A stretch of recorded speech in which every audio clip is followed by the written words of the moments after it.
Docteur Bohar Koulibaly. Oui. Ah, comme vous êtes l'animateur, hein, il faut activer les enregistrements avant que le professeur ne revienne.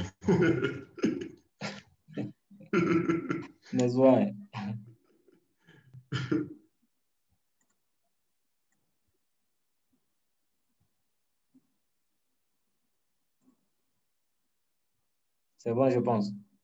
Voilà, merci. Ah, pas de cas. Aujourd'hui, nous allons dire deux petits mots parce que tout de suite, j'ai copié la partie que je vais exposer dans mon exposé et j'ai collé maintenant sur sa clé comme ça, une partie seulement. Donc, c'est tout de suite que j'ai collé ça. Et pour éviter, parce qu'on ne doit pas donner tout en même temps, parce que les gens doivent exposer, vont aller, il faut qu'ils fassent des recherches opérationnelles, des recherches personnelles. Ça, c'est important. Bon, maintenant, donc, l'intérêt donc, par rapport à l'introduction, pourquoi on va vous faire quelque chose sur l'introduction? Parce que nous sommes dans le domaine de la santé, la recherche s'est faite sur le plan IMRAD. Le plan IMRAD, pour ceux qui n'étaient pas là le premier jour, I c'est l'introduction, M c'est méthode et matériel ou méthodologie, et R c'est le résultat, et A c'est AND, et D c'est la discussion. Donc c'est l'introduction, la méthodologie, le résultat et la discussion. Donc ça c'est dans le domaine de la santé et également dans le domaine des sciences sociales, on fait le plan IMRAD. Donc, ces plans IMRAD, comme ça commence par l'introduction, depuis les petites classes, d'abord, depuis à partir de la 3e année, on fait d'abord un peu de locution, les paragraphes. On vient à la 4e année, on commence à faire une locution. On vient à la 5e année, on commence à faire la rédaction, où on commence à narrer un peu. En 6e année, on commence à faire la description, la narration. Vous avez l'occasion de participer à une crèche à raconter la scène. Donc, il y a une introduction, un développement, une conclusion. Vous arrivez à 7e année, en cours de français aussi. Donc, on fait l'introduction, développement, conclusion. 7e année, 8e année. 11e année, 10e. En terminale, on fait donc la philosophie, où on fait la thèse, l'antithèse et la synthèse. Donc, maintenant, au niveau des écoles supérieures, chaque fois, on fait un plan. Même si on te donne un sujet, on fait un plan qui fait l'introduction avec une méthodologie de travail. Après, maintenant, un résultat et une discussion et ça finit par une conclusion. Donc, ça veut dire que vous aurez besoin de ça dans la vie pratique pour faire les termes de référence.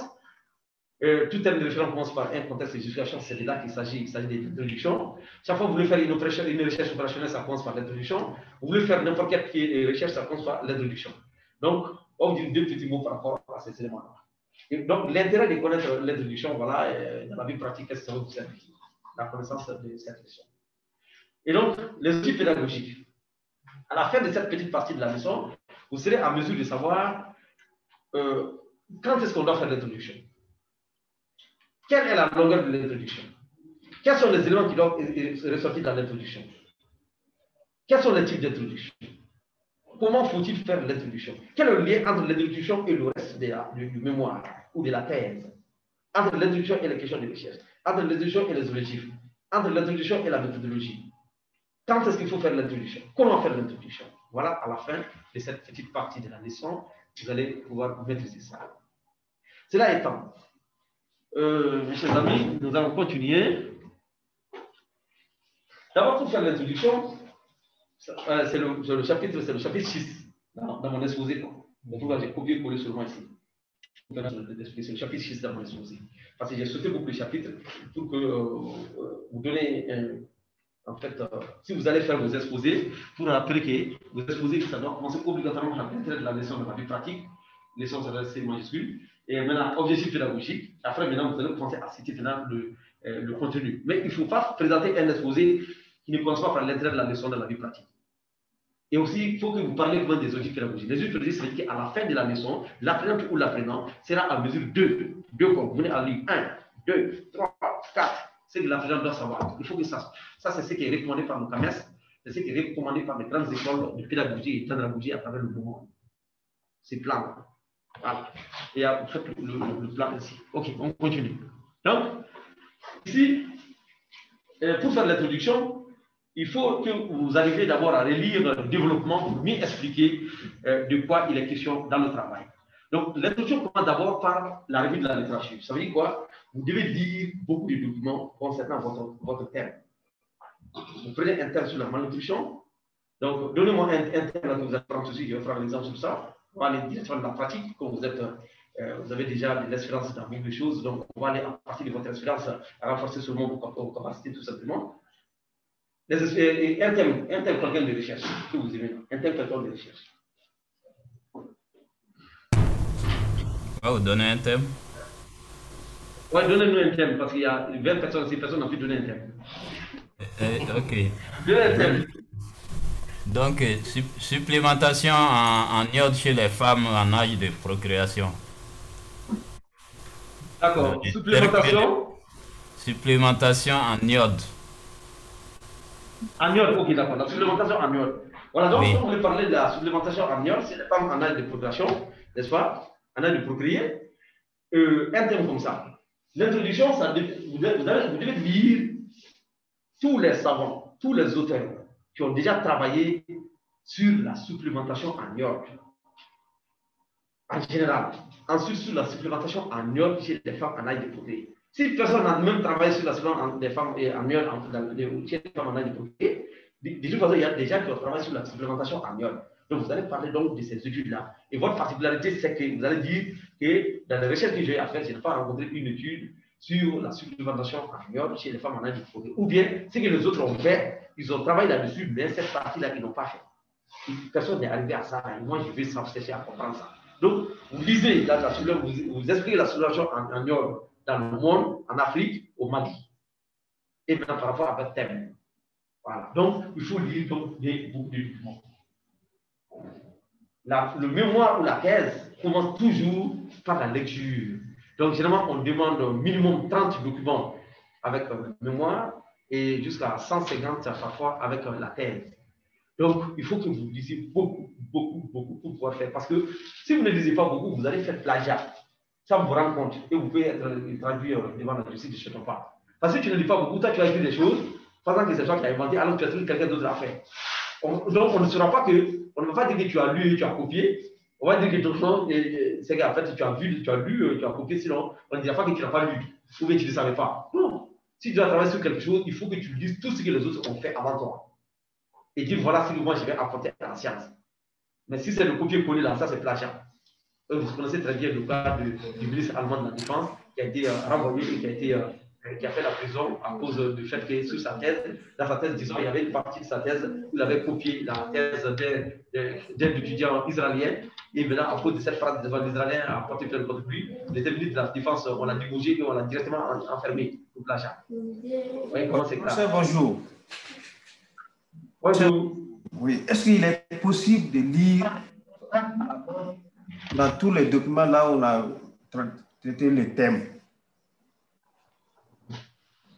Là, partout où le thème est déjà traité, si c'est possible de lire tous les documents. C'est obligatoire, c'est pas que c'est possible, c'est obligatoire. C'est obligatoire parce que quand tu veux faire de la recherche, tu veux apporter la plus-value. Si tu ne lis pas tout ce que les autres ont fait là-dessus, mais à quoi sert ta recherche? Ta recherche, c'est pour apporter quelque chose de nouveau. Mais si ça dit qu'on vient de reprendre ce que les autres ont fait là, ça c'est l'intuition de diriger, c'est pas ça. D'accord, professeur, d'accord. Le nouveau, c'est par rapport à la zone. Parce que lui, il parle par exemple de supplémentation de l'iode chez les femmes enceintes. Peut-être ça concerne une autre zone. Comment on appelle? Dans un autre pays ou bien dans une autre aire géographique. On peut trouver des données là-bas. Mais est-ce que ces données sont forcément superposables par rapport aux autres zones? Voilà, nous allons voir ça. En fait, il existe plusieurs types d'études. Il y a les études descriptives, des études exploratoires, des études analytiques, n'est-ce pas? Et maintenant, en fonction, s'il s'agit de faire une étude descriptive, allez décrire comment ça se fait chez toi. Maintenant, ça, c'est le niveau de licence. Ça, c'est le niveau de licence. Et quand on veut faire les mémoires, niveau master 1. Mais le niveau master 2, on ne peut pas faire les mémoires sur ça. Donc, on fait, ça, c'est trop petit. C'est comme dans la petite classe. Vous voyez que quand vous regardez au second cycle, là, on vous demande de faire de la description. Vous avez participé à une pêche à raconter la scène. Mais quand tu arrives déjà au lycée, là, on ne te demande plus de raconter une scène. Tu as dépassé déjà. Ton niveau a dépassé de raconter la scène. On te demande maintenant de faire la synthèse, l'antithèse. Voilà. La thèse, l'antithèse et la synthèse. Donc, on te demande d'aller de manière plus approfondie. Donc, quand tu vas avoir à l'université, on te demande encore de réfléchir, de faire de la recherche pour pouvoir inventer des choses. Donc, tu ne peux pas te contenter comment d'aller décrire seulement à ces niveaux-là. Décrire, ça se fait comme ça, mais ça sert à quoi? Non, en fait, il y a quelque chose à inventer. Hein? En fait, la recherche, Voilà, le premier cours, je ne sais pas si tu étais là, je vais te dire les indications et les contre-indications de la recherche. Il va falloir peut-être qu'on revienne sur ça, parce que ça, vous n'avez pas suivi ça. C'est une recherche ne se fait pas sur quelque chose qui est évident. Une recherche ne se fait pas sur quelque chose que les gens connaissent déjà. Une recherche ne se fait pas sur quelque chose qui a déjà suffisamment étudié. Voilà, donc une recherche se fait pour apporter quelque chose à la science ou pour résoudre un problème donné. Un problème donné. Voilà, donc mais si ta recherche ne permet pas de résoudre un problème donné, donc, et que ça ne va pas rien à la science, ça ne sert à rien de faire la recherche. C'est de ça qu'il s'agit. Il y a 6 indications et 17 contre-indications de la recherche que j'avais présentées le premier jour. Les gens font la recherche pour la recherche, ils font des choses qui ne demandent même pas de faire une recherche, qui constituent l'évidence. On appelle l'évidence quoi. On ne fait pas de la recherche sur l'évidence. On ne fait pas de la recherche sur quelque chose qui est suffisamment étudié. On ne fait pas de la recherche sur quelque chose que les gens connaissent déjà, ça ne sert à rien. C'est de ça qu'il s'agit. Donc il faut aller lire ce que les autres ont fait pour ne pas comment recopier ce qu'ils ont fait intégralement. Ou bien tu fais le résumé de ce qu'ils ont fait, après maintenant tu dis voilà, c'est que moi je vais chercher à savoir de plus, c'est que je vais chercher à ajouter de plus, c'est que je veux comprendre de plus, c'est que je vais expliquer de plus. Voilà, donc allez, merci. Maintenant, okay, merci, merci beaucoup. L'introduction ne doit pas dépasser 10% du mémoire ou de la thèse. Si le mémoire c'est 100 pages, l'introduction ne doit pas dépasser 10 pages. Et en fonction des revues, les gens donnent comment dire, le nombre de pages. Les revues disent que voilà, je veux que ton introduction soit 2 pages, je veux que ce soit 3 pages, je veux que ce soit 5 pages. Donc ça veut dire que tu multiplies directement par 10 et ça fera donc la longueur à peu près donc, de ton travail. Voilà. Ok, donc, on continue. Et ici, là, chaque fois qu'on touche, là, il y a des problèmes. Ah, on ne peut pas toucher là, ça devient un problème de santé publique.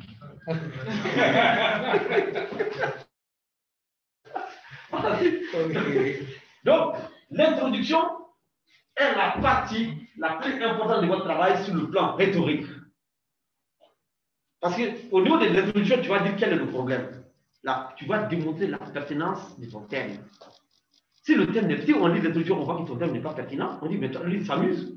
Il va en train de faire une recherche. Ce qui fait que c'est la partie la plus importante. Et on est avec la conclusion parce que c'est après la conclusion, au niveau de la conclusion qu'on va savoir que, effectivement, ce que tu cherchais là, vraiment les résultats et tout là pour démontrer que c'est utile. Voilà. Et voilà le résultat que tu as fait. Et s'il te plaît là, il faut dire adapter à la dis. Voilà, merci. Donc, j'ai mis ça en rouge, c'est la partie la plus importante. Et au niveau de l'introduction, il faut expliquer pourquoi la recherche a été faite. Qu'est-ce qui t'a poussé de faire une recherche sur tel thème? Pourquoi?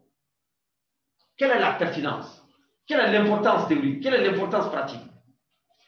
Ensuite, l'introduction est courte et ne contient que quelques références pertinentes. Donc, au niveau de l'introduction, chaque fois que tu fais allusion quand même à quelque chose, il faut que tu dises le nom de l'auteur pour éviter plagiat. Donc, tu vas lire des livres, tu vas lire des revues, tu vas aller sur Google Scholar. Maintenant, ce que tu lis maintenant, tu fais le résumé et tu dis le nom de l'auteur. Voilà. Et ça doit ressortir aussi dans la bibliographie. Voilà. Donc, c'est pourquoi on dit qu'il faut d'abord lire des livres avant de faire l'introduction. On dit qu'à partir donc de ces livres-là, on va sélectionner des références contenant les faits principaux pour nous qui justifient les hypothèses restées. Donc, toi, tu as lu tout le monde. Et après, c'est ça qui va te permettre de dire, voilà, tout ce que j'ai lu là, par rapport à mon thème là, voilà maintenant, c'est les parties dont j'ai besoin. Chaque fois que tu lis quelque chose, tu résumes les parties dont tu as besoin et tu mets à côté. Tu ouvres un dossier, tu lis un document, tu résumes la partie qui t'intéresse là et tu mets ça dans un dossier. Tu lis la partie qui t'intéresse, tu mets ça dans un dossier. Après, tu auras besoin de tout ça maintenant, tu vas les analyser maintenant au niveau de l'introduction. Voilà. Et on doit exposer clairement la nature du problème étudié. La nature du problème étudié. Il faut que ça soit très clair. Quel est le problème que tu veux étudier? Et le résultat déjà publié sur le problème. Donc, c'est que les autres ont eu l'occasion de faire. Voilà ce que les autres ont fait, voilà ce que moi je vais faire. Voilà ce que les autres ont fait, voilà, personne n'a fait ça d'abord. Moi, c'est ça que je vais savoir. Et après, de proposer une question à résoudre et une hypothèse à tester. C'est donc, l'introduction va finir par la question de recherche. Et après, l'hypothèse aussi. Voilà. On va dire, voilà ma question de recherche après avoir vu tout ça. Les autres ont fait ça, on fait ça, on fait ça. Personne n'est arrivé à ça. Et moi, quand à moi, je vais savoir, est-ce que le soleil a une influence maintenant sur la COVID-19? Voilà. Le contenu doit être adapté à la revue choisie et à ses lecteurs habituels. Donc, ça veut dire que le contenu de l'introduction, parfois, il y a chaque revue, les revues donnent leur spécificité par rapport à l'introduction. D'autres disent que je veux que ça soit ici, je veux que ça soit ici. Donc, ça doit être adapté par rapport à la revue et par rapport à ceux qui doivent lire. Voilà. Donc, chaque école, il y a des écoles aussi qui donnent des spécificités, en plus des éléments généraux. Toute affirmation de l'introduction doit se fonder sur une ou plusieurs références, même si l'affirmation est communément admise. Ça veut dire qu'il ne faut jamais faire des affirmations gratuites. Tout ce que tu dis là, il faut dire j'ai eu ça, c'est tel auteur qui a dit, tel auteur a dit. Ça risque d'être le mensonge. Sélectionnez les références qui sont les plus pertinentes, les plus récentes et les plus facilement accessibles, avec un ordre décroissant d'importance. Donc, quand vous donnez les références, commencez à donner les références, par exemple, de 2021. Les études les plus récentes, 2021, 2020, 2019, 2018, 2017, 2016. Donc, ça permet à ce que l'auteur sache que le lecteur ou les lecteurs sachent qu'il est celui-là, il est à la mode. Parce que toi, tu vas donner des références de 1970 et qu'après, on se rend compte qu'il y a eu des études récentes qui ont été faites même cette année-là, tu n'es même pas au courant. Moi, toi, tu es en train de faire une recherche sur quelque chose, les gens sont dépassés et toi, tu continues à raconter des bêtises alors qu'on a déjà dépassé ça.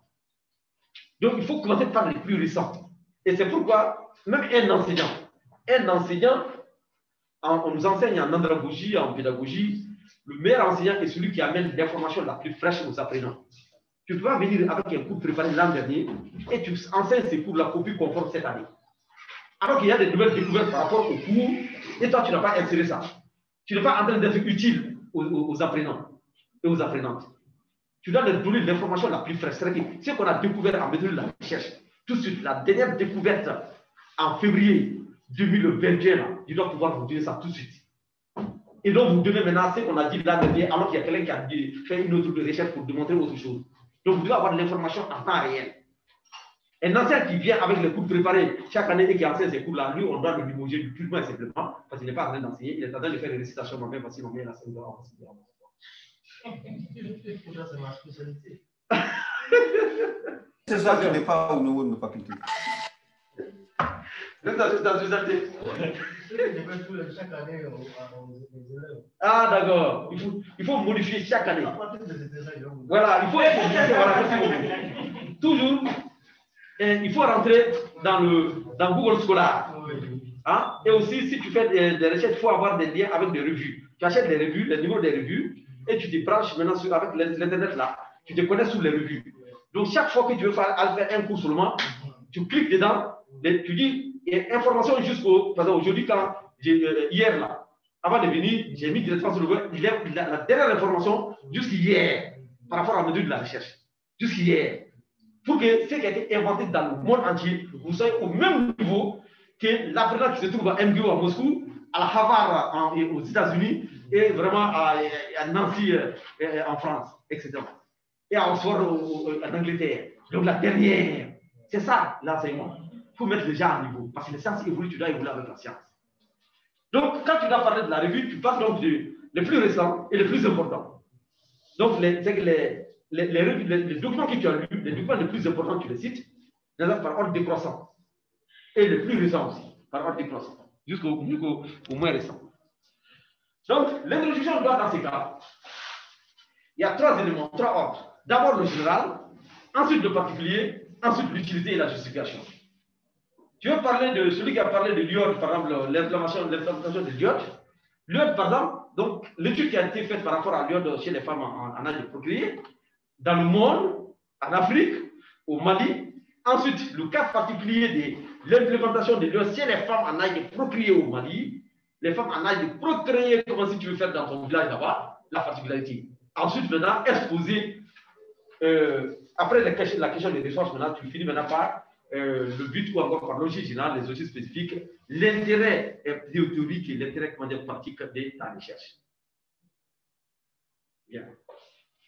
Je vais voir un peu d'eau d'abord. Pour me soulager la partie en même temps l'esprit. Le frère, la tête de. Et la patte complète. D'accord.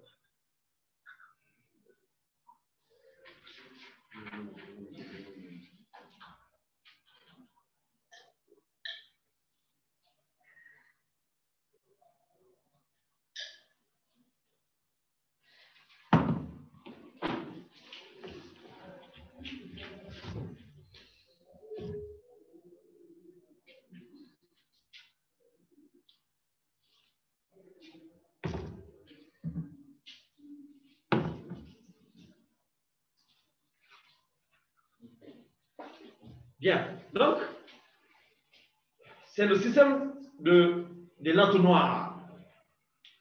L'entonnoir, toute introduction passe par le système de l'entonnoir. C'est comme ça. Vous parlez du problème dans le monde, le problème en Afrique, le problème au Mali, et ton village, d'abord, ça s'appelle ton village, mon ami, s'il vous plaît, Mohamed, là. Comme tout. On parle de tout. Voilà. Vous devez faire sa recherche à tout. Voilà le système de l'entonnoir. Pourquoi c'est là? Pour qu'on sache que ton thème là, tu maîtrises ton thème. Tu sais qu'est-ce que les gens, quelles sont les études que les gens ont fait là-dessus dans le monde. Et en Afrique, s'il y a quelqu'un qui a travaillé là-dessus, sinon, il y a en Afrique aucune étude. Au Mali, s'il n'y a aucune recherche là-dessus, en Afrique, là, au Mali, il n'y a aucune recherche. Et même s'il y a les données du système d'information sanitaire au Mali, tu dois le dire, les données du système d'information au Mali, et maintenant tu dis, voilà, tout ça fait que le problème m'importe beaucoup, donc je veux vraiment savoir pourquoi il y a ça. Ok. On dit que l'introduction est un pont entre la connaissance de celui qui fait le mémoire et les autres savants. Donc, c'est que tu lis tout ce que les autres savants ont fait, et tu dis, toi là, à ton niveau là, voilà, toi tu es certain à savoir ça. Donc, ça devient un pont maintenant entre le savoir des autres et toi, ton propre savoir. Et maintenant, le problème qui se pose, tu dois dire exactement le problème qui se pose dans ton introduction. C'est là où tout à l'heure nous allons voir les questions de recherche. Il y a trois choses que l'introduction ne doit pas faire. L'introduction n'est pas une leçon d'histoire. L'Empire du Ghana. L'Empire du Ghana a été créé par Kairon Sissé et après en l'Amérique du Sud. Donc nous avons eu quelqu'un d'autre qui est venu, il y a le gouvernement de Mozambique. Donc Sunyata Keita à Kirina en 1235, il y a eu la bataille. Il a conquis le grand-père du Kanté. Donc tu sais que c'est là où le Kanté. C'est là où je suis d'accord avec vous. C'est qu'en fait, vous savez, mes chers amis, je vais vous expliquer quelque chose tout de suite. Je vais vous prendre quelque chose, vous allez voir.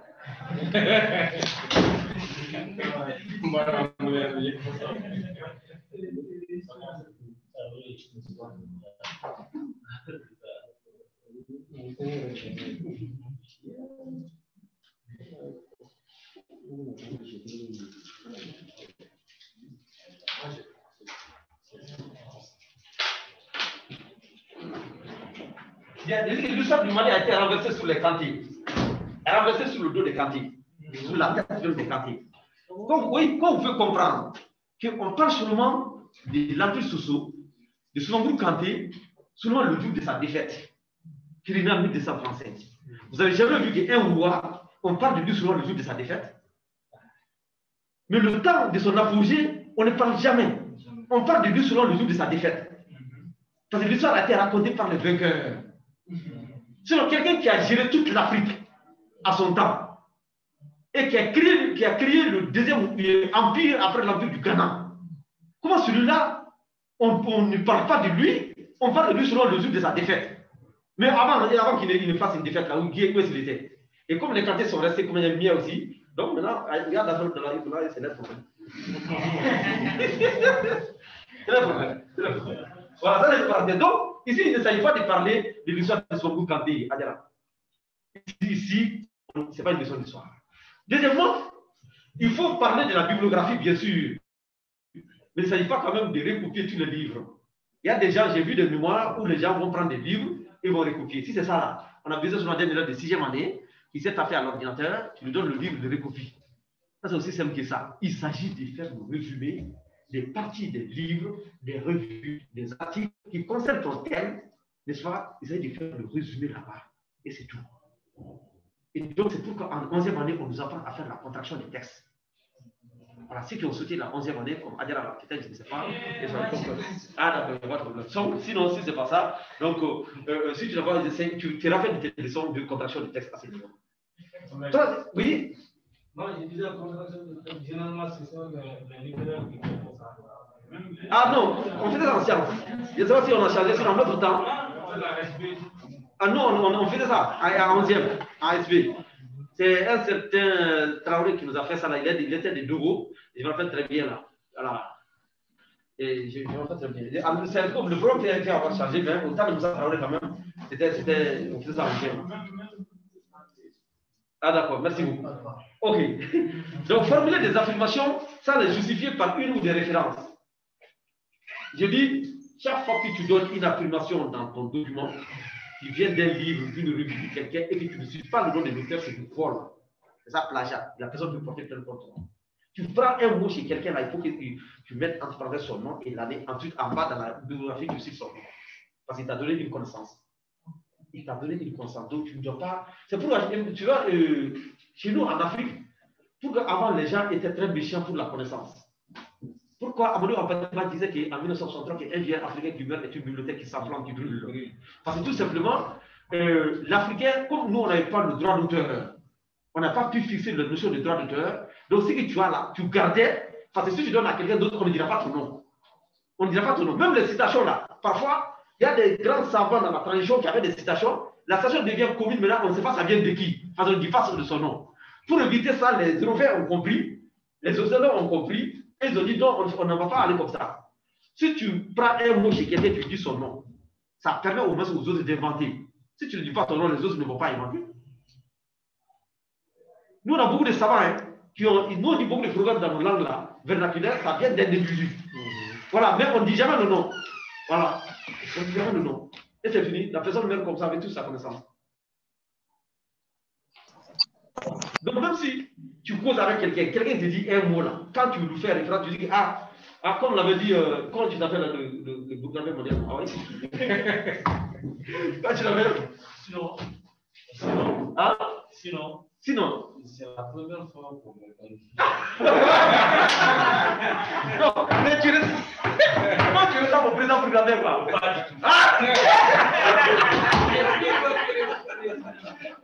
Ok, d'accord.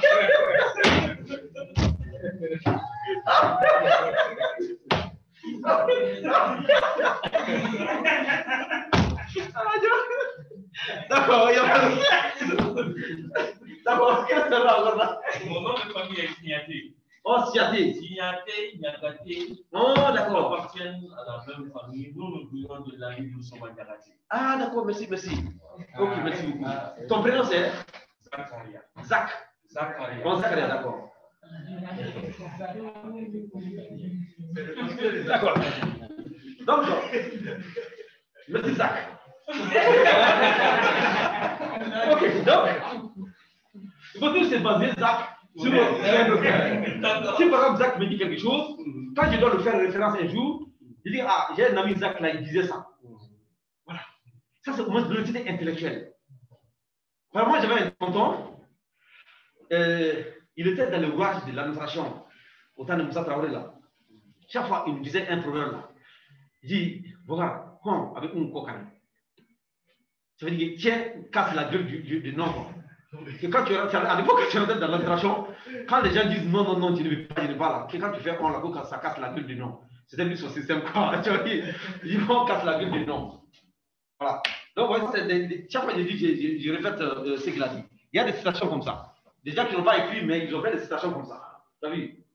Tu as trouvé que ton grand-père a beaucoup de citations, mais quand tu dis, il faut te référer à ton grand-père Zach. Oui, d'accord. Merci. Ok. Donc, l'introduction doit être précise, claire et brève. Et l'introduction doit exposer le sujet en général avant de se focaliser sur la question. Donc, on expose le sujet en général avec le plan de l'entonnoir, et après, on se concentre sur la question. Donc, la longueur de l'introduction doit être adaptée au niveau de l'auditoire, au journal et au sujet. J'ai dit que chaque revue te dit vraiment sa longueur. Chaque école te dit sa longueur, donc tu t'adaptes à ça. Bien, le temps de l'introduction, le temps des verbes doit être au passé. Ça doit être au passé, et ça sera au présent seulement lorsque vous êtes en train de faire le présent de généralisation. Le présent de généralisation, c'est quoi? On dit le cancer tue.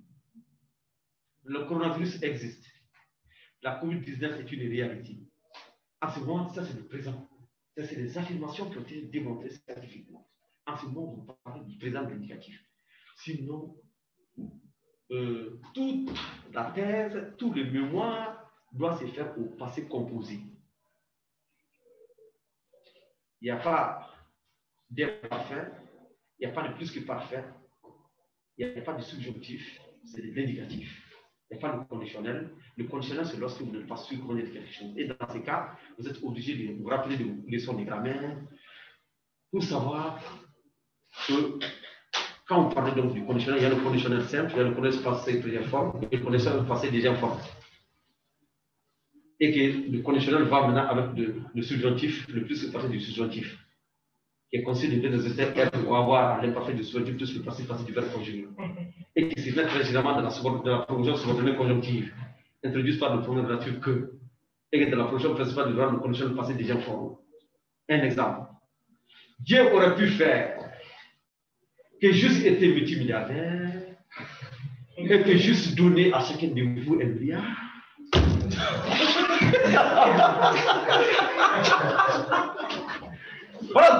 Voilà l'exemple.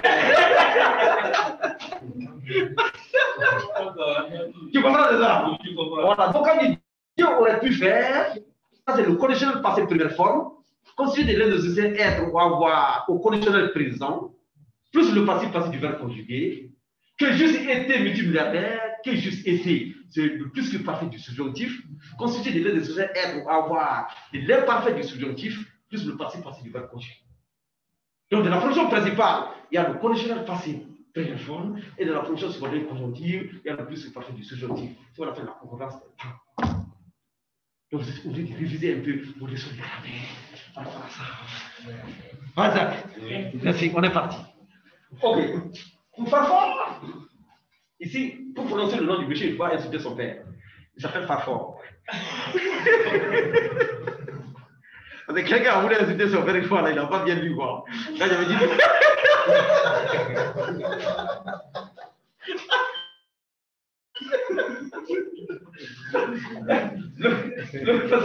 Parce qu'il n'a pas bien lu, il va laisser. C'est un parole, c'est pas français, c'est un français. C'est un peu canadien, c'est pas pareil. Alors, c'est ici, là. Le gars, c'est pas mis, c'est pas pareil, c'est canadien.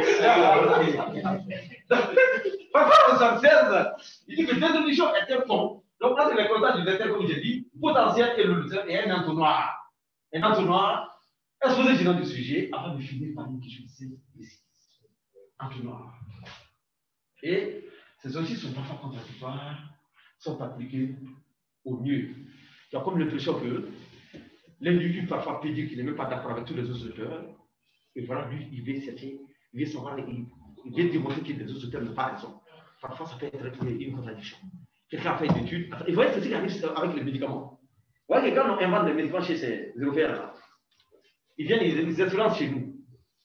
La plupart des spécialités là, que les délégués médicaux vous amènent, parfois, on amène au niveau de la PVR et au niveau de la laboratoire national, on fait l'autorisation de mise sur le marché, la MMM, n'est-ce pas? Mais parfois, il y a des médicaments qui passent par des circuits, ils essaient de donner d'abord pour voir si c'est bien sur notre corps. Après, quand personne ne met, ils commencent à appliquer. Je prends un exemple.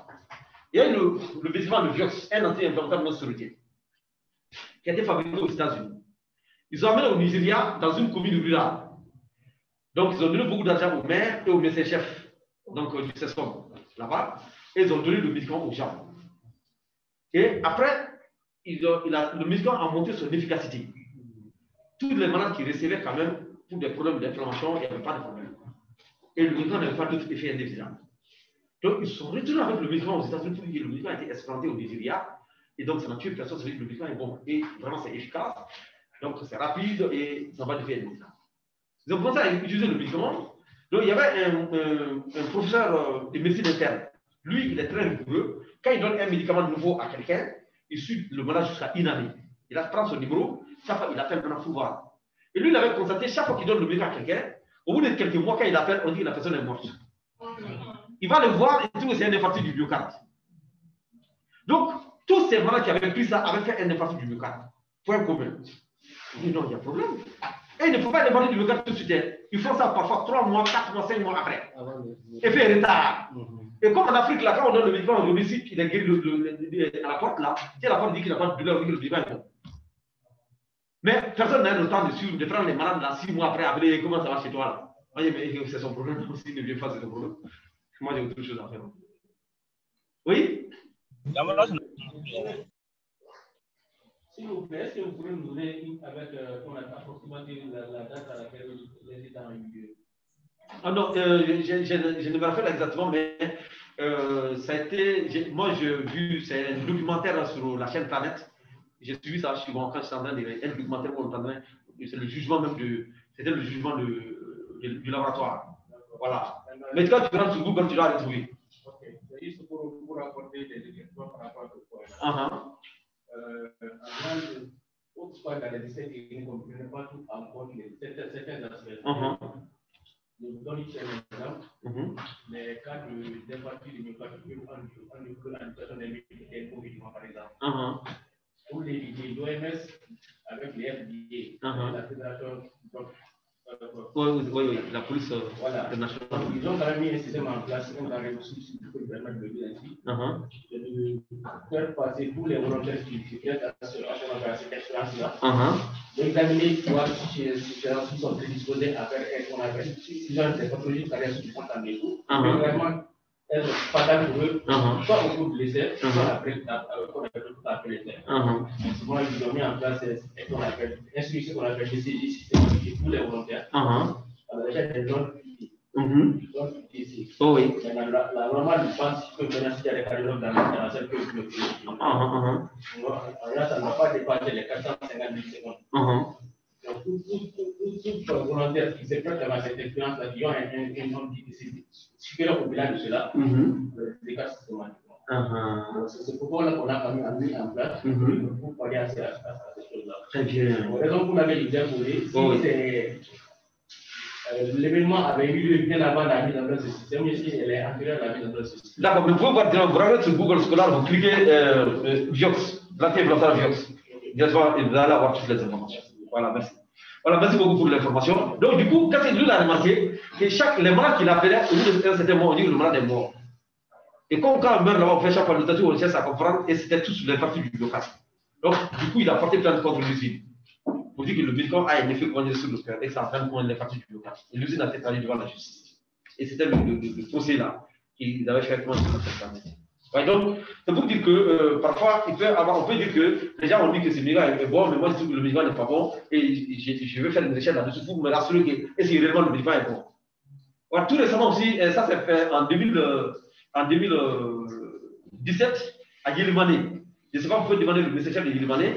Il nous avait écrit au cabinet pour dire qu'il avait des médicaments, quand il prescrit des médicaments, il a fait comme l'impression que les médicaments ne sont pas de qualité.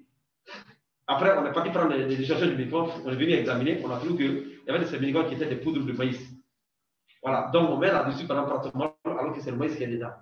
On met là-dessus par exemple le aussi, alors que tu vas trouver que c'est d'autres bêtises qui sont dedans. Ouais. Donc, ce qui fait qu'il fait des médicaments, et en fait, lui, il est sûr de son diagnostic, il est sûr aussi du médicament qu'on a prescrit, mais à la fin, maintenant, il y a le malade n'est pas guéri. Donc, il a dit que c'est. Et quand on a fait, on dit que c'est des vidéos. Et celui qui a amené ça, la personne a amené ça de la Mauritanie, c'est le président de l'Assaco, là, qui partait acheter ça en Mauritanie avec ses amis, avec certains amis trafiquants, qui aussi achetaient au Nigeria. Donc, on a démantelé le réseau, là, c'est un grand réseau. Mais lui, c'est quelqu'un qui a un flair pour la recherche. Sinon, ces deux trucs là, ils vont penser que peut-être ce qu'ils ont appris à l'école, c'est pas vrai. Ou ils vont douter de leur connaissance. Et lui, il a pensé exactement que ça doit être le médicament. Voilà. Parce qu'il a le flair de la recherche. C'est chaque fois que quelque chose, la recherche, quand il y a une curiosité, quelque chose te tique sur la, tu dis non, pourquoi il y a ça? Il faut chercher maintenant à approfondir pour chercher à comprendre pourquoi il y a ça. Voilà. Donc, des explications claires, simples et brèves seront mieux comprises. Donc, il faut que l'introduction soit bien expliquée de manière simple, précise et claire. Donc, j'ai dit que l'introduction n'est pas une revue du sujet, une littérature.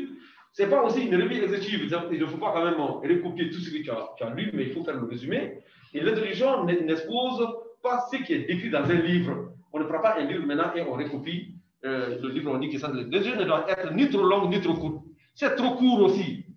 Tu ne pourras pas convaincre l'auteur que le thème est pertinent. Si c'est trop long, il va vouloir dormir en lisant. Et finalement, il n'aura plus le courage de continuer. C'est pourquoi il faut aller avec le principe de l'intérêt croissant. Donc, on dit que si elle est trop courte, la question peut être mal comprise. Elle traduit immédiatement vos capacités d'écrire un article scientifique. Ça veut dire que vous n'allez pas à convaincre l'individu que le thème est important. En règle générale, l'introduction contient la problématique de recherche. La problématique de recherche, c'est d'écrire le problème. Et la question de recherche, à partir de la problématique, donc voilà le problème que j'ai.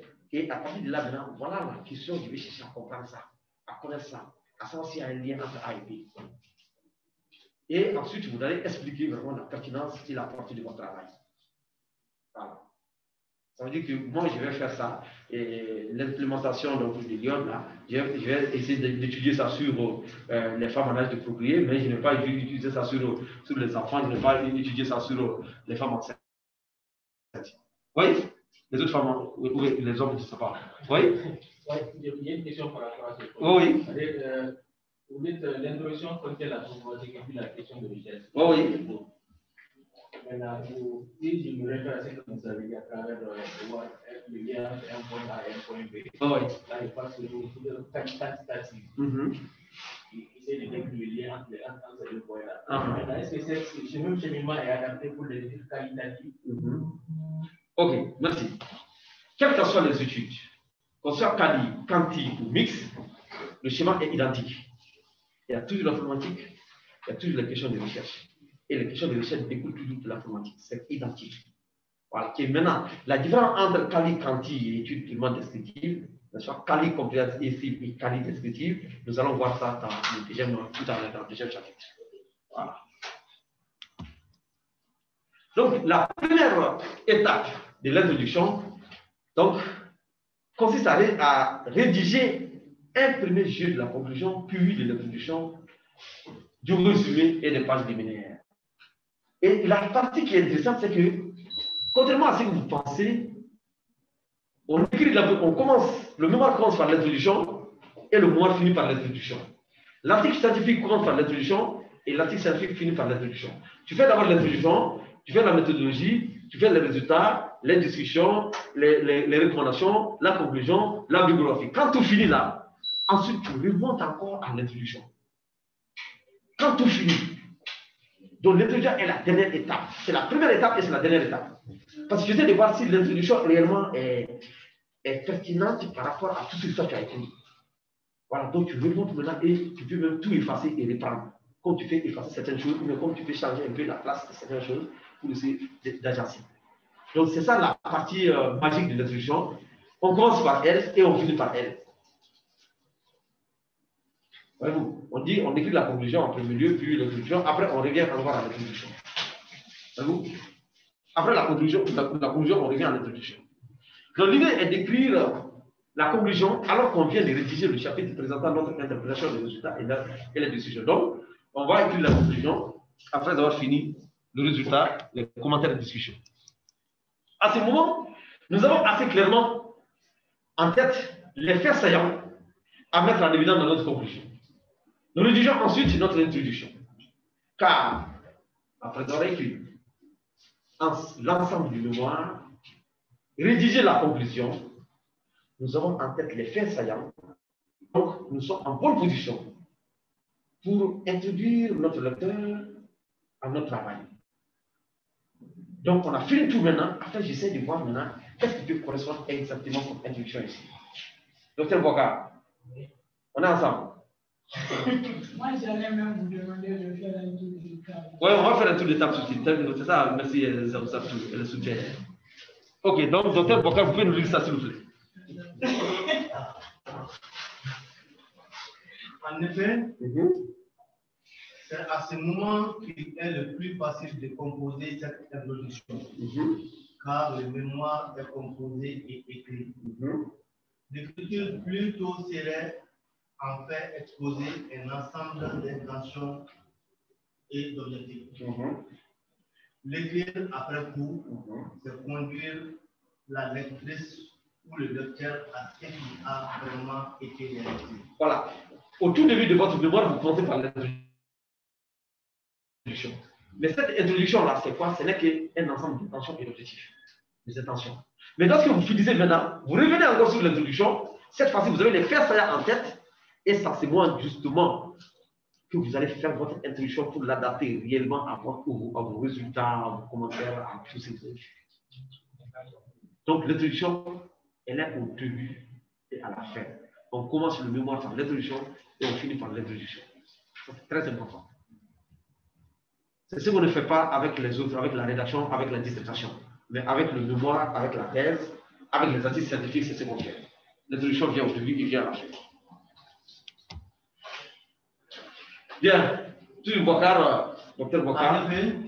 C'est à ce moment qu'il est le plus facile de composer cette introduction. Car le mémoire est composé et écrit. Pardon.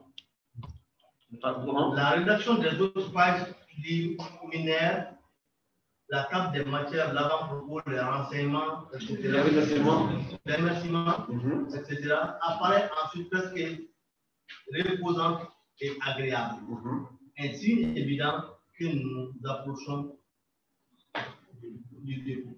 Voilà. Donc, vous voyez, c'est quand tu finis tout ça là maintenant, tu fais comment on appelle, vous voyez, on fait la table de matière, on fait l'avant-propos, on fait les remerciements. Ça veut dire que le train est en train d'arriver à la gare. Comme le Mali n'a plus de train, donc c'est l'Astran qui arrive au point final. Ils ont bouclé toute la gare du train, donc voilà. L'Astran qui arrive au point terminal. Les Azaki, ils ont bouclé l'argent. Donc, ok, le voisin de Dr Bokar. Dr Brao. Ok. Vous êtes le médecin? Vous travaillez où? Ok, très bien. Où ça? Nous avons. Ok, très bien. Du courage. Merci. Par exemple, si vous étudiez une mise en œuvre. Tu connais Brao qui est dans l'autre salle? Oui. Ah, d'accord. Ok. Très bien. On continue. Par exemple, si vous étudiez une mise en œuvre, une loi, il faut résumer la loi. Expression utile à utiliser dans la proposition de l'introduction. Pour commencer, il est important de situer dans ce travail. Nous traiterons, c'est ça, nous traiterons de ce travail à pour objet de la page. C'est ça. Et la page ici, résumant nos travaux.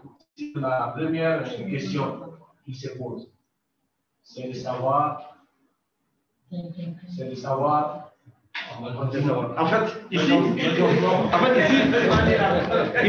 fait, ici, là, on n'a pas compris. Ici, on veut dire que quand on fait l'introduction, il y a des expressions. Il est important d'utiliser ces expressions-là au début. Ces expressions, c'est quoi? Pour commencer, il est important de situer. Ça, c'est une expression. On doit commencer l'introduction par ça. Ou bien, vous commencez par l'introduction. Dans ce travail, nous traiterons de. Nous allons traiter de. Si c'est le protocole, on va nous traiterons de. Mais si c'est le mémoire fini, nous allons traiter de. C'est le passé composé. Ensuite, ce travail avec pour objectif 2. Avec pour objectif 2. Si c'est le protocole à objectif, à objectif, mais si c'est vraiment le mémoire fini, avec pour objectif ou bien avec pour objectif 2. Avec pour objectif 2. Ensuite. Oui. Avant de passer à ce niveau, j'ai également une question. Couramment, on voit dans certains documents, certains documents également les défis du sujet avant de de faire quoi? Les défis d'abord des sujets. Par exemple, on avait le thème donné par notre camarade Hervé, concernant l'implémentation du lion de l'élément essentiel, c'est le lion. Qu'est-ce que lion? Quel est l'intérêt de sa voilà. Il y a des auteurs qui nous recommandent souvent, avant de rentrer dans le vif, il faut d'abord définir ce qu'il y a comme sujet. Même pour le ciel, quand ça il faut d'abord le définir. Pour que nous puissions comprendre de quoi il s'agit.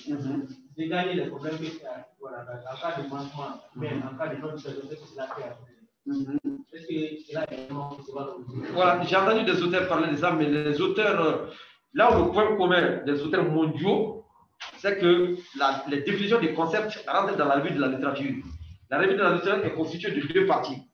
Première fois, la définition des concepts. Les concepts qui sont employés dedans, tu définis ces concepts. Deuxième point, maintenant, tu fais le résumé des livres et des revues que tu as eu à lire.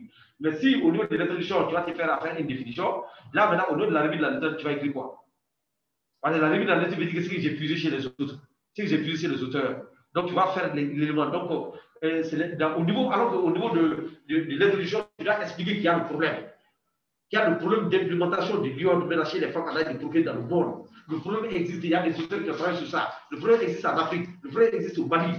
Voilà, tu expliques le problème et tu dis, voilà, c'est moi je vais chercher à savoir. Après, tu viens aux questions de recherche. Après, tu viens aux hypothèses. Après, tu viens à l'intérêt théorique et l'intérêt pratique. Après, maintenant, il y a la revue de la littérature. Dans la revue de la littérature, le premier point, c'est définition des concepts.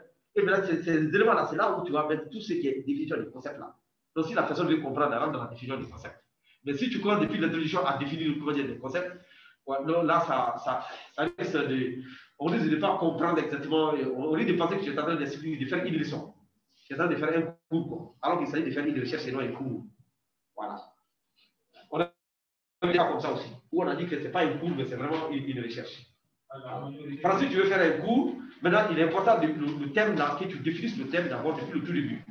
Qu'est-ce que je vois tout de suite? Quand, à un moment donné, quand j'ai dispensé des cours à des sachants, je posais d'abord la question, toujours qu'est-ce que c'est l'obstétrique?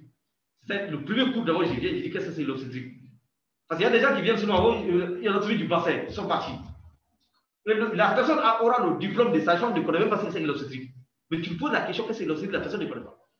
Et tu lui poses la question, qu'est-ce que c'est la gynécologie? Il prend la matière de gynécologie, le gars, il vient seulement, il va commencer à parler de sa végétite, il est parti. Les futurs de l'gynécologie, il est parti. Mais lui-même, la gynécologie, c'est quoi même? Voilà, donc le cours doit commencer par sa définition d'abord. C'est quoi? Voilà, c'est pas la gynécologie. On décompose la latin grec. Guinea qui veut dire la femme. Logos qui veut dire comment de Dieu. Donc tu fais le lien directement du latin grec et tu donnes la définition. Vous. Donc, c'est ça c'est important pour les cours. Maintenant, pour la recherche, en fait, comme j'ai eu très modestement eu la chance de faire des études dans plusieurs domaines, les grandes avancées que les gens sont convaincus réellement, c'est d'expliquer le problème et de renvoyer les définitions au niveau des définitions du concept qui est la première partie de la revue de la littérature. Et nous allons voir ça aussi à part, comment faire une revue de la littérature. Voilà. Merci. Parce que pour la question. Oui. Moi, j'ai voulu dans une institution de chef de MATC. Hein? Oui. Il y a des programmes que nous connaissons sur le site. La manière par exemple, c'est pour ça. Bon, le mien, c'est vraiment centré sur le domaine du paludisme. Bon, les protocoles nous avons actuellement même entamé le lien si vous essayez de prendre ce protocole-ci, puisque c'est un peu d'exploitation du paludisme, au début du protocole, ils ont clairement établi qu'est-ce que c'est le paludisme, quel est l'enjeu du paludisme. C'est-à-dire qu'ils ont d'abord défini le problème, ils ont d'abord le sujet, ensuite ils ont parlé de l'ampleur du problème. Au niveau international, au niveau Afrique, ainsi qu'au niveau du Mali. Et tout cas, plus spécifiquement dans la zone dans laquelle nous voulons mener l'étude en question, pour le choix de cette zone-là. Ensuite, ils ont entamé à travers la profondeur de situation. Au niveau des définitions du concept, ils mettent quoi là-bas dans ces cas? Il n'y a même pas de définition du concept. Voilà, je comprends maintenant. Merci, on continue. On continue, merci, j'ai compris. Voilà. Et. Non, ça là, s'il n'y a pas de définition de concept, ils ont préféré mettre la définition de concept là-bas. Voilà. Alors que ce qui est recommandé, l'introduction, c'est vraiment expliquer le problème de manière à l'entonnoir, finir par les questions, et après maintenant, définition des concepts, ça c'est un chapitre à part qui est dans la revue de la littérature. Voilà, nous allons voir ça aussi. Donc, c'est perdu là, je ne comprends rien ici. Nouveau partage. Non, mais il faut laisser parler. Hein?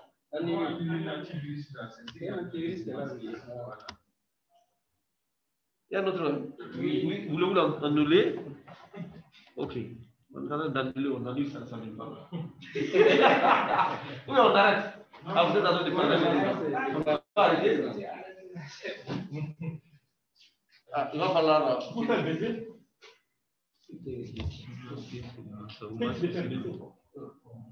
Merci beaucoup. Ok. Donc, s'il vous plaît, c'est des choses qui sont différentes. Voilà. Pour commencer, il est important de switcher. Vous pouvez commencer votre introduction comme ça. Vous pouvez commencer votre introduction. Dans ce travail, nous allons traiter deux. Quelqu'un peut commencer. Ce travail a pour objet deux. Quelqu'un peut commencer. Les pages qui suivent le résumé de travaux sur. Quelqu'un peut commencer. La première question qui se pose, c'est de savoir. Voilà, c'est les éléments, on nous donne des exemples, comme le français est relax, on vous donne des exemples de terminologies que vous pouvez utiliser pour pouvoir introduire votre travail. C'est ça qu'il s'agit. Voilà. Bien, oui, effectivement, avec ton niveau de français, bien sûr, et le niveau de français est recommandé par l'école ou par la revue. Voilà, mais si tu fais le français des raïdas aussi, ça c'est autre chose. Parce que tu es dans le français scientifique, nous allons voir qu'il y a des termes qu'on doit éviter dans les recherches. Il est interdit de parler le français familier, le français des raïdas, de la Sotrama. Donc, ces français-là n'est pas recommandé dans la recherche. Voilà, donc les termes qu'on doit utiliser, vous allez voir tout de suite qu'il y a des termes à proscrire. Je vais vous parler de ça. Les termes émotionnels, comme malheureusement, voilà, curieusement, et ça. Donc il y a des termes émotionnels qui sont interdits au niveau de la recherche, mais nous allons, je pense que si on n'a pas fait ça, on va faire ça. Ok. Donc, notez qu'il ne faut pas confondre hypothèse et question. Ça c'est clair. Donc, pour les hypothèses là, on va développer ça un peu plus tard et on va se limiter ici d'abord pour l'introduction parce qu'il y a des exposés qu'on doit faire là-dessus. Il ne faut pas qu'on dise tout parce que sinon, ceux qui doivent faire l'introduction ne vont pas faire beaucoup de choses. Voilà. Hein? Se corriger. Ah, d'accord. Ok. Très bien. Maintenant, les questions de recherche.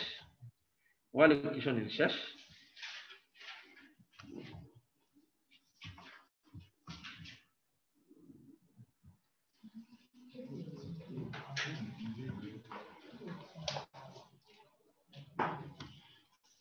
C'est très long.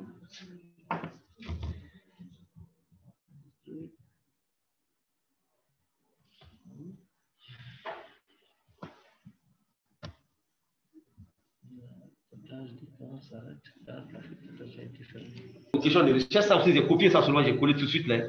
Je n'ai pas voulu, j'ai copié de la leçon générale et j'ai copié ici, j'ai collé ici tout de suite. Voilà. Donc là, je vais vous parler un peu de l'intérêt de cette leçon dans la vie pratique, des outils pédagogiques. Je vais donner quelques définitions, quelques exemples et je vais vous dire comment on pose la question de recherche. Et je vais faire un petit résumé, il va falloir retenir avant de sortir de cette salle et je vais faire une conclusion. Bien. Pourquoi la question de recherche doit être. Pourquoi vous avez besoin de ça? Parce que à partir de la question de recherche, tout le reste dépend. La manière dont tu poses ta question de recherche t'impose un schéma tout de suite. Le premier mot de la question de recherche t'impose un schéma. Je prends un exemple. Si ta question, tu veux savoir est-ce que le soleil diminue la virulence de COVID-19, le fait que ta question est est-ce que déjà. Donc, si après tu vas faire des guides d'entretien, c'est fini, on ne lit plus ton mémoire, c'est hors sujet. Si tu vas te limiter à ça, c'est hors sujet parce que ça ne répond plus. Et si tu vas dire qu'après que tu veux faire une étude quali et que tu veux faire une analyse de contenu, ça ne répond plus. Donc, c'est fini. C'est qu'à partir de la question de recherche déjà, tout le reste va varier. Tout le reste va varier. Donc, la question de recherche est fondamentale, la manière de formuler la question. Ce n'est pas que je lève ma tête maintenant et je dis maintenant, ce n'est pas une question de français là-bas.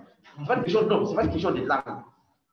Ce n'est pas une question de langue. Parce que beaucoup de gens pensent que c'est une question de langue. J'ai dit ça avec certains étudiants que j'ai encadrés, qui ont dit que non, ils ont pensé que c'est une question de langue. La manière dont tu nages bien en français, là, donc tu veux nager là-bas, on ne nage pas ici. Il y a des manières, il y a des mots spécifiques qu'on doit utiliser ici.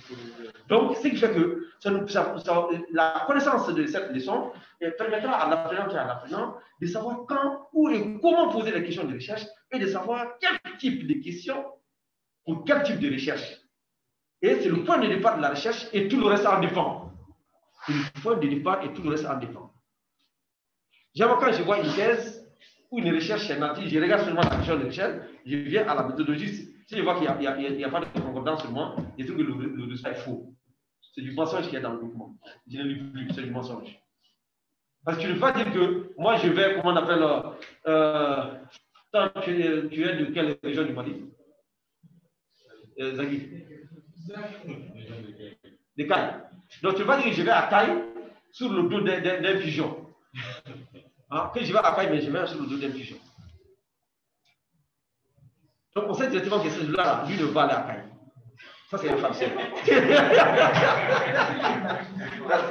Si c'est un magicien, si c'est un mémoire sur la magie, il n'y a pas de problème. Mais quand c'est pas la magie.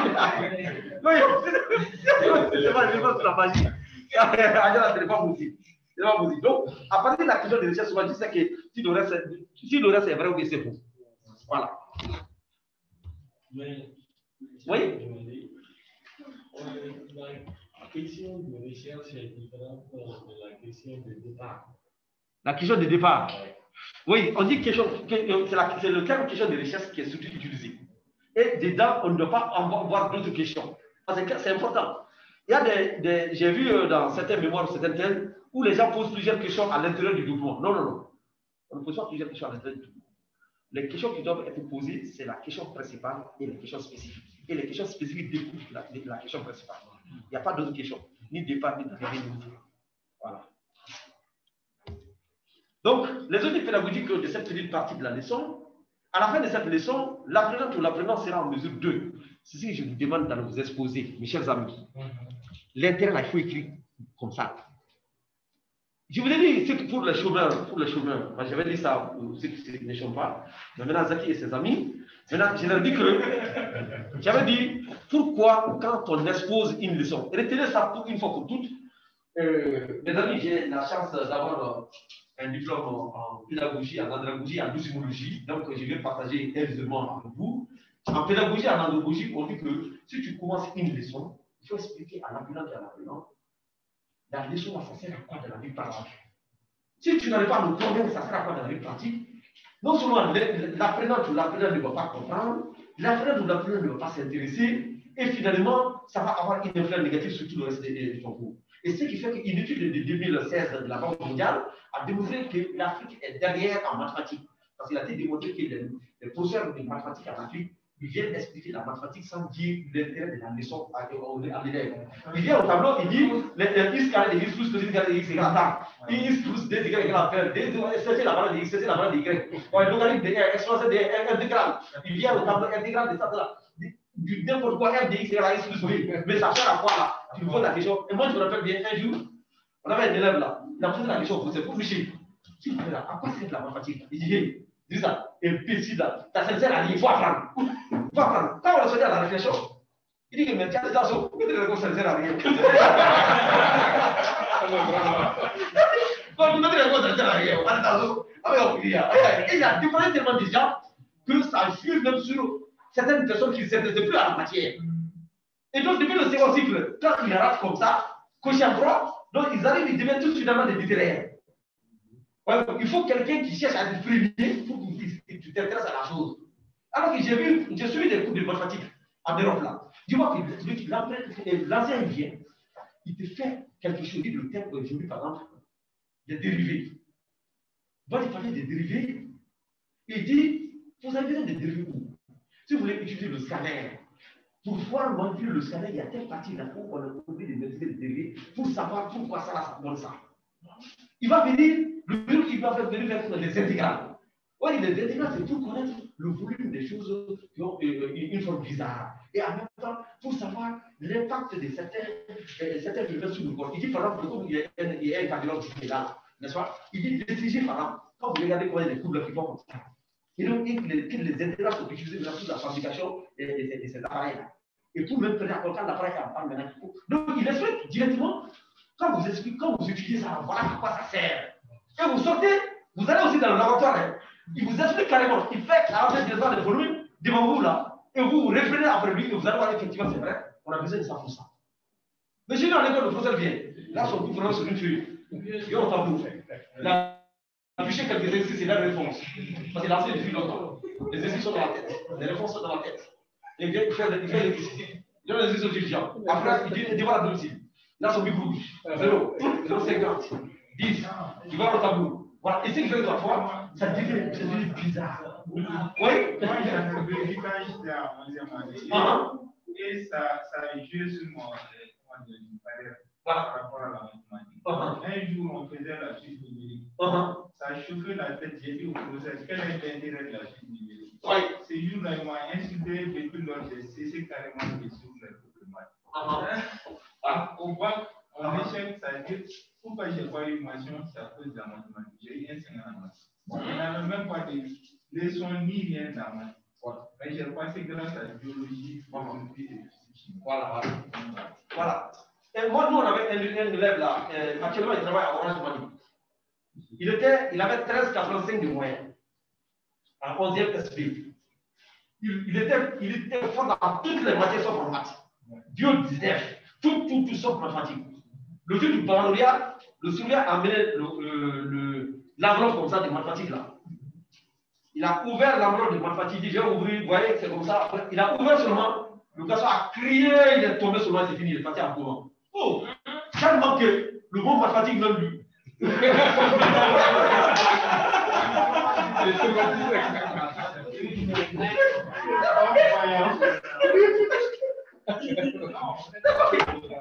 mot mathématique seulement, donc il a comme ça, il a perdu le bac. Mais après la deuxième année, il a repris, il a pu avoir le bac, il est parti. Voilà, est-ce que les professeurs même, est-ce qu'ils donnent même est-ce qu'en réalité, ils peuvent donner. Exactement. Non, en fait, moi je trouve qu'ils n'arrivent pas à lier ce qu'ils disposent en cours à la réalité pratique. Sinon, quand on comprend ça, on n'a plus besoin de bicher. Tu as compris? Donc, et puis, vous allez voir dans la vie courante, vous allez rencontrer ces mêmes trucs dans la vie courante. C'est pour cela qu'il y a beaucoup d'étudiants qui ont un certain mythe vers la philosophie, par exemple. Oh oui. Parce qu'on vient, on mystifie la philosophie, on dit comme ça. Que c'est la bête des sciences. Mais non, il faut appliquer seulement ces termes-là dans la vie pratique. Justement. Et l'élève va comprendre. Exactement. Et c'est ce qui nous gêne surtout parce qu'au niveau des classes, on n'arrive pas. Pourquoi on est obligé de bicher les leçons? Oui. Parce qu'il n'y a pas la transition entre la pratique et la théorie. Notre dialecte. Voilà. Voilà. Et le français. Exactement. Oui. Ce n'est pas autre chose. En finalité, ne veut faire la traque à la question. Souvent, il dit que il va bosser, il va démonter, il va finir, il va s'acquitter, il va faire la diète, il va bon, il va avoir des erreurs. Ce n'est que ça qu'on dit en français. Oh oui, c'est tout. Mais on ne comprend pas, il n'y a pas de lien entre. C'est trop mystique. Voilà, c'est trop mystique. C'est trop mystique. Oui. Bien sûr. Tu as même la recherche là. Qu'est-ce qui fait que beaucoup de gens n'arrivent pas à exceller dans la recherche? Parce que les premiers chercheurs au Mali chez nous, ils ont mystifié la recherche. Comme Diabolico de nous. Et tu comprends? Alors que Diabolico, ce n'est rien. Non, on va démystifier ça ensemble ici. Vous allez comprendre que c'est rien d'extraordinaire. On a trop démystifié les choses. Quand quelqu'un comprend que les choses là, lui se cache là, et il refuse même de donner la bonne information aux gens. C'est ça le problème aussi du Mali. C'est parfois même ceux qui le connaissent là, il essaie de donner une petite partie sans donner quoi tout. Oui? C'est ça, c'est un problème qui est là. Ça, c'est l'attitude du Mali. N'est-ce pas?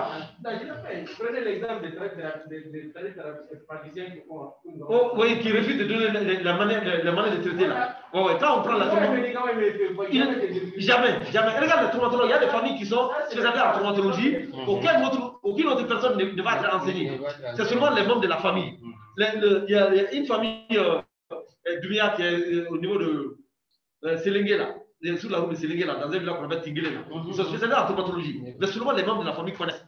Il y a aussi à Kerala, il y en a une famille là-bas. Il y a une autre famille Sidibé qui connaît seulement la cataracte. Et ils sont spécialisés en cataracte. Ils disent qu'ils donnent. Le monsieur même, il a entendu à la radio. Il dit que si tu n'es pas de leur famille, ils ne donnent le secret à personne. Et le secret ne sera donné à personne. Donc, si par exemple, ceux qui sont venus nous enseigner, s'ils étaient aussi méchants comme ça, ils étaient qu'ils n'allaient pas ouvrir l'école. Ils allaient venir nous expliquer seulement et retourner chez eux. Oui.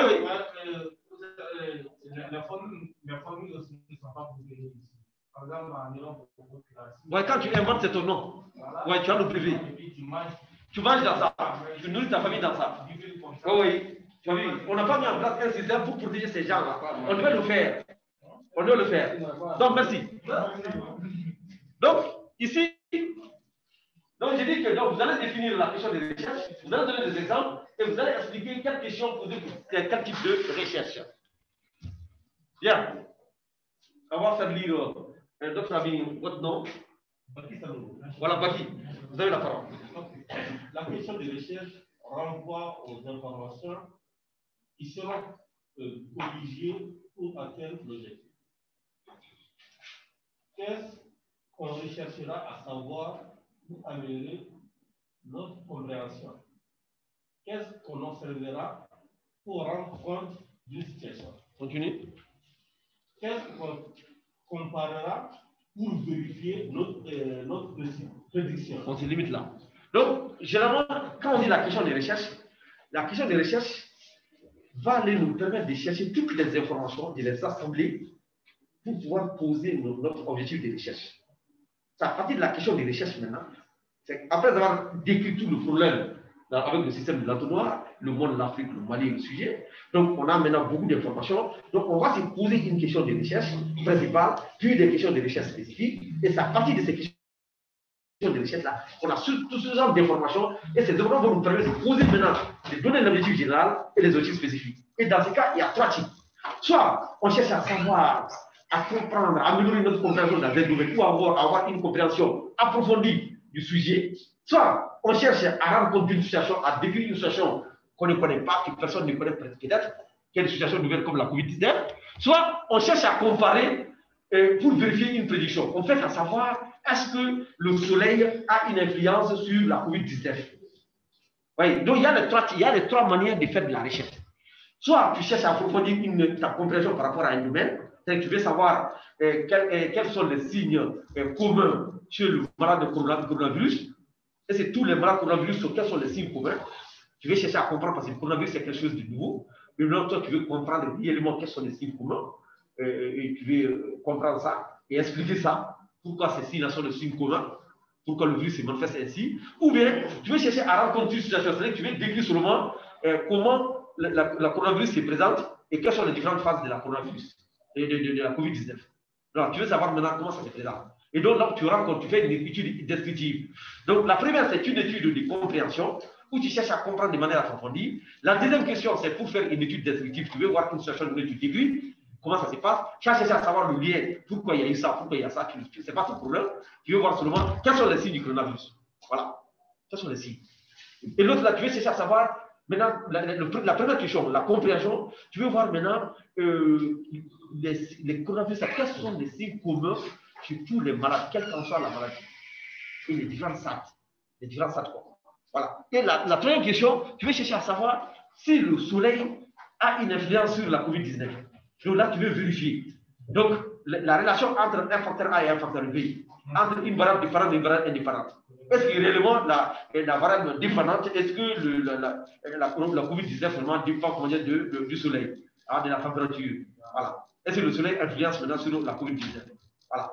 Donc, à ce moment, tu fais une étude de vérification. Ça veut dire qu'en résumé, si tu veux étudier, soit tu veux chercher à définir une situation donnée, soit tu veux chercher à comprendre de manière approfondie, soit tu veux chercher à vérifier de manière voir si le facteur A a une influence sur le facteur B, ou bien si les facteurs A, B, C ont une influence sur le facteur C, D, F.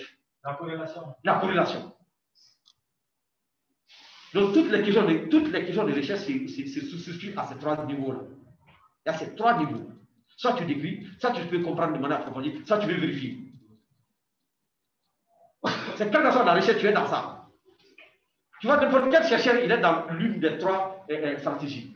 Soit il est là pour décrire, soit il est là pour comprendre de manière approfondie, soit il veut chercher à savoir, vérifier une situation donnée.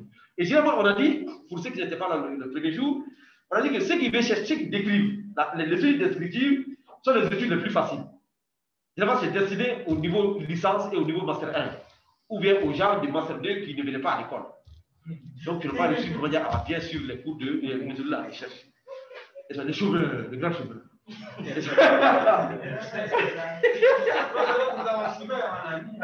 Et maintenant, sinon, et aussi, c'est destiné à qui aussi, lorsqu'une situation est nouvelle et que personne ne connaît, en ce moment, tu ne peux pas vérifier quelque chose. Toi, tu veux chercher tu veux chercher même à décrire la chose d'abord. Par exemple, quand Covid est venu, donc au Mali, par exemple, le premier cas en mars, n'est-ce pas?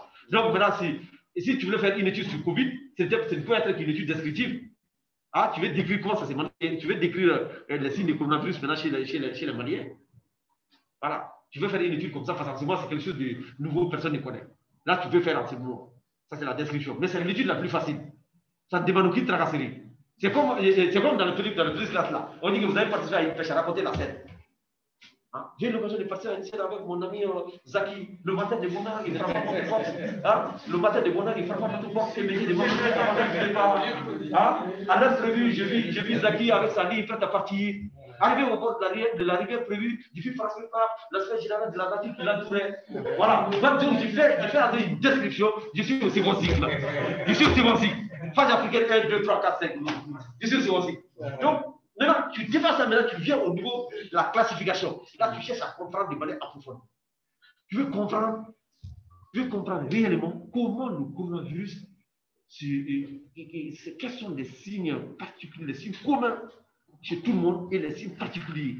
Et quels sont les signes qui démontrent que le coronavirus est en train de se compliquer. Quelles sont les complications du coronavirus. Voilà.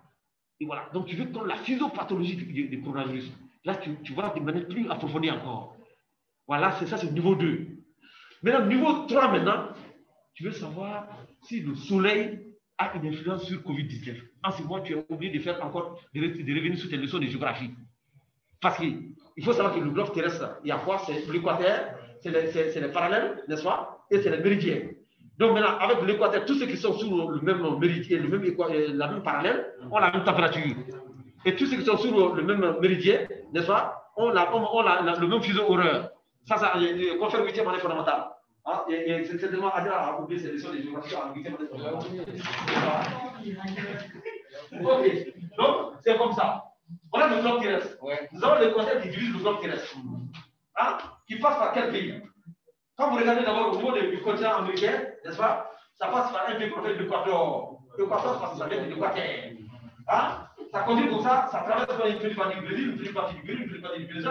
Après, ça arrive aussi en Afrique, ça passe maintenant par la Guinée équatoriale, tout son Équateur, n'est-ce pas? Ça arrive une partie du Cameroun, maintenant ça va un peu, et ça déchire, ça vient juste du Sénégal en bas de la Somalie. Et c'est parti, après ça rentre maintenant au niveau de l'Arabie, une partie de l'Arabie saoudite là, ça rentre un peu en bas, après ça vient au niveau du Irak, après l'Irak, et ça rentre. Voilà, c'est fini. Voilà, donc, maintenant, on peut voir que ces pays qui sont sur la même ligne là, ont la même température. Donc, ça veut dire que si c'est vrai que le soleil a une influence sur le Covid-19, si le soleil a une influence au Mali, dans ces pays-là, il doit avoir le soleil, ça doit avoir une influence. Si ce n'est pas de ça veut dire que votre hypothèse, il y a des problèmes. Donc, ça, c'est un exemple. Bien, donc, on a donné un exemple ici. On dit que si notre problème de recherche est l'écart entre le discours féministe sur les valeurs de coopération associées à l'exercice du pouvoir et les pratiques de communication effectivement exercées par les femmes en cherchant du pouvoir, une question de recherche en accord avec les objectifs de meilleure compréhension pourrait être: comment les femmes en cherchant du pouvoir se représentent-elles l'exercice du pouvoir par les femmes? Je vais expliquer en français facile. Nous, on veut faire une recherche pour savoir est-ce que nos dames là qui sont là, Adela, Zaouzatou, avec Djelik, n'est-ce pas? Lorsque les trois là, n'est-ce pas, deviennent des ministres, est-ce que réellement leur manière de parler du pouvoir et leur manière de communiquer par rapport à l'importance de la femme par rapport au pouvoir, est-ce que ça varie si elles ne sont plus ministres? Avant qu'elles ne soient ministres là, leur vision, est-ce que ça va varier? Donc, nous, on veut chercher à savoir ça. Donc, en ce moment, comme nous voulons savoir, est-ce qu'il y a un écart entre les discours féministes là, c'est-à-dire des femmes qui, quand elles veulent être ministres là, tous les jours, elles crient le droit de la femme, le droit de la femme, le droit de la femme. Mais c'est pour être ministre, ou pour être directrice générale. Quand le directrice général là, c'est fini, voilà, c'est fini. Voilà, et commence à dire que les autres là qui ne sont pas ministres, elles ne vont pas étudier, si elles ne vont pas étudier, elles vont être là. Voilà. Donc, c'est quoi? Donc, maintenant, est-ce que l'écart entre le discours féministe sur les valeurs de coopération associées à l'exercice du pouvoir et les pratiques communicationnelles effectivement exercées par les femmes en situation de pouvoir, n'est-ce pas? Donc, on va poser la question suivante. Comment des femmes en situation de pouvoir se représentent l'exercice du pouvoir par des femmes? Ces trois sont des ministres. Comment elles-mêmes se représentent l'exercice du poste de ministre là par une femme? Je suis ministre maintenant, une femme ministre, les trois sont ministres. On va leur poser la question. Adela, toi qui es ministre aujourd'hui, qu'est-ce que tu penses qu'une femme, qu'est-ce que tu penses du fait qu'une femme soit ministre? Qu'est-ce que tu penses? Et maintenant, avant qu'elle ne soit ministre, tu poses la question, Adela, qu'est-ce que tu penses? Maintenant, une femme est ministre, là, quand une femme est ministre, qu'est-ce que tu penses pour une femme ministre? Après, maintenant, elle est ministre, tu poses la question, une femme ministre, qu'est-ce que tu penses? Et c'est sa vision a changé quand il n'était pas le pouvoir et quand elle est au pouvoir. Hein? Et après le pouvoir aussi, quand voilà, le jour où on va la chasser, donc on va poser la question, aujourd'hui on t'arrive aussi là. Qu'est-ce que tu penses le fait qu'une femme soit ministre? C'est ça. Voilà. Ah, c'est ça. Ah, ok, d'accord. Donc, ça c'est, lorsqu'on veut chercher à comprendre quelque chose, la question commence par comment. Quand on veut comprendre quelque chose de manière approfondie, la question de recherche commence par comment. Comment veut dire que je vais chercher à comprendre de manière approfondie? Check. Voilà, docteur Cheikh connaît. Il faut nous dire ça. Une question de recherche en accord avec un objectif de meilleure compréhension pourrait être comment les femmes en situation de pouvoir représentent-elles l'exercice du pouvoir par les femmes? Donc, ça veut dire que chaque fois que tu veux comprendre un phénomène, tu penses par comment. Tu veux comprendre de manière approfondie. En posant la question comment, ça veut dire que tu veux chercher à comprendre de manière approfondie. Et lorsque tu veux chercher à comprendre de manière approfondie, ça veut dire que tu ne feras pas des questionnaires. Tu vas faire des guides d'entretien. Parce que le questionnaire ne permet pas de comprendre de manière approfondie. Parce que tu vas poser des questions, les questionnaires généralement c'est oui ou non, oui ou non, oui ou non, n'est-ce pas? Et là, la personne, tu n'as pas le temps de causer avec la personne pendant longtemps pour que la personne se dise tout. Et généralement, les questions oui ou non, là, parfois, les gens peuvent te mentir, ou soit ils sont pressés, ça dépend du lieu où tu les as posé la question, soit ça dépend de vos relations, soit dépend de l'intérêt par rapport au sujet. Parfois, pour se débarrasser de toi, ils te disent oui, non, là, pour que tu puisses aller. Mais si c'est une question approfondie, si je pose la question tout de suite à Kanté, est-ce que tu seras, est-ce que tu veux être ministre de la Santé? Si. Quand il dit si, oui, je vais être ministre de la Santé. Maintenant, si je veux savoir que ce qu'elle a dit là, en réalité, en gagnant, avec elle veut se débarrasser de moi sur mon tour, il n'a pas à là. Maintenant, je vais vous poser la question. Maintenant, quand le poste de ministre de la Santé, est-ce que c'est un poste juteux? Est-ce que c'est un poste où vraiment, quand on met une femme devant, est-ce que ça peut donner des bons résultats? Est-ce que vraiment les femmes n'auront pas de problèmes pour occuper ces postes? Donc maintenant, si après elle me dit auront des problèmes, et après elle va donner des réponses qui sont contradictoires par rapport, comment dire, à sa réponse, ça veut dire que dans le guide d'entretien, je me rends compte qu'en fait, elle voulait se débarrasser de moi, si elle n'a pas donné la bonne réponse. Et l'intérêt de ce cas, c'est que parfois, les gens vont faire des questions là, et on va les mentir, ils vont venir montrer des statistiques sur le mensonge, et maintenant ils ont des mensonges à la fin. Voilà, donc parce qu'ils n'ont pas eu le temps de poser la question de manière approfondie pour comprendre si la personne est en train de les mentir oui ou non. C'est pourquoi ça, c'est l'inconvénient par rapport des enquêtes d'opinion. Que nous allons voir les différents types d'enquêtes, les avantages et les inconvénients. Oui, docteur. Ton nom encore là? Ton nom? Hamadi, voilà, c'est ça. Hamadi. Maintenant, par rapport à cela, si vous vous rendez compte qu'on voit l'entretien quelqu'un, est-ce que vous avez oublié la vérité, mais vous allez pousser la question? Non, on va commencer à nous faire ça. Ah, moi, je n'ai pas compris. Toi, tu disais que tu veux être ministre. N'est-ce pas que c'est bon, mais après, tu dis encore que le poste de ministre, là, ce n'est pas bien. Ah, je n'ai pas bien compris. Donc, je n'ai pas bien compris. Quoi. Tu lui dis de manière, sans blesser son amour propre et sa dignité, sans lui dire qu'elle est en train de mentir, mais en disant comme si tu n'as pas bien compris, que tu veux mieux comprendre. Et au cours de son explication, tu seras la version. Parce qu'en ce moment, elle s'est obligée de se justifier. Et en se justifiant, elle se découvre.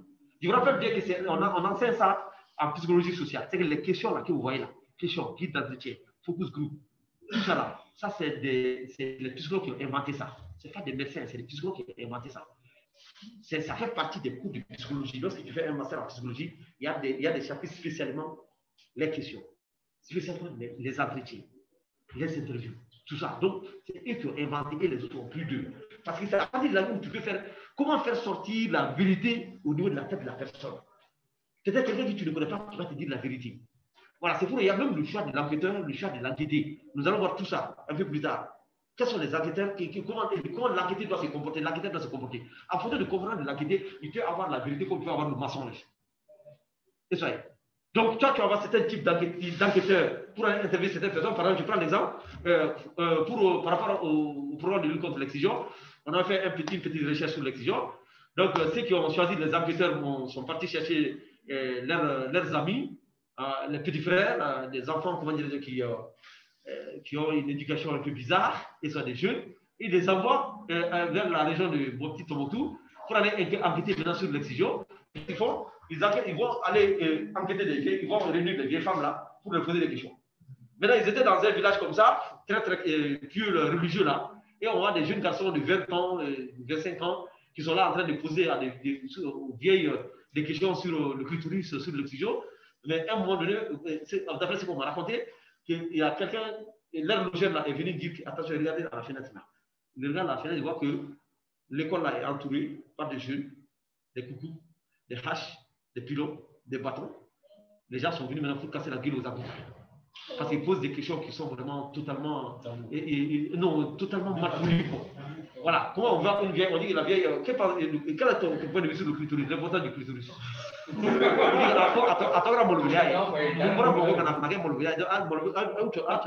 donc, les choses qui sont passées, les enfants, il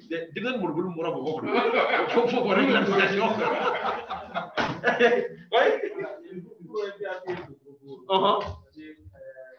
Je ne sais pas si c'est systématique. Nous, actuellement, à notre niveau, un certain nombre d'études que nous menons, on vient d'annoncer un consentement. C'est ce qui est valable pour les études que nous menons en général. Oui. Pour moins avoir le consentement de la personne que vous souhaitez envoyer. Oui. Maintenant, il existe ce qu'on appelle un test de compréhension. Il doit également être administré aux volontaires qui peuvent participer à l'étude.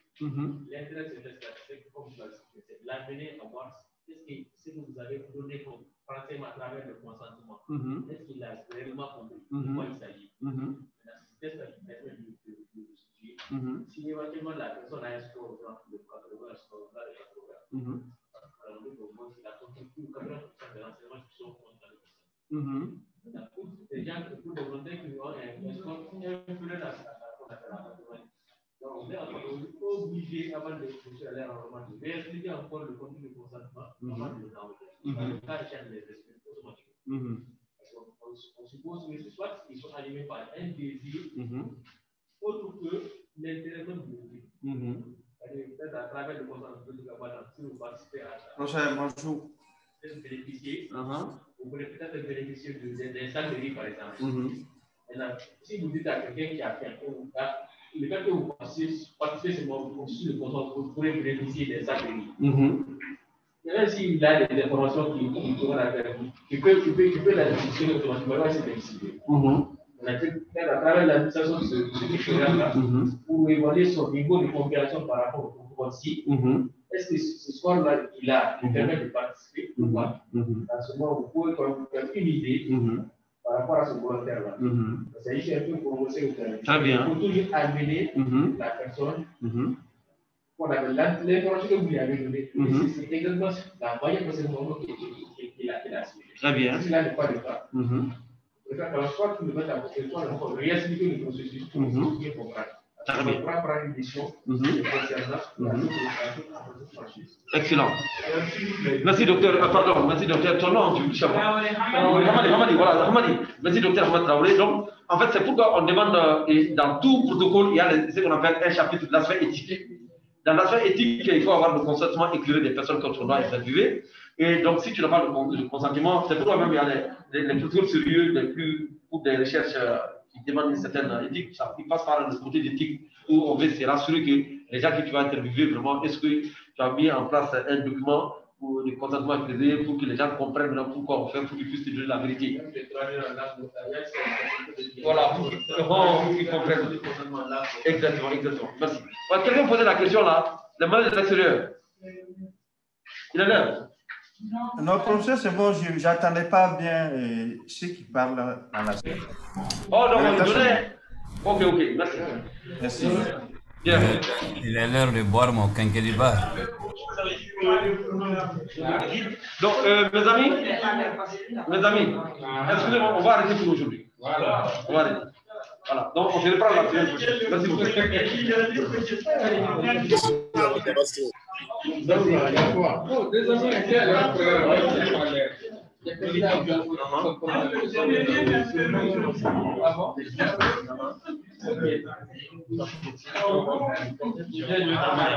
Oui, et donc les questionnaires.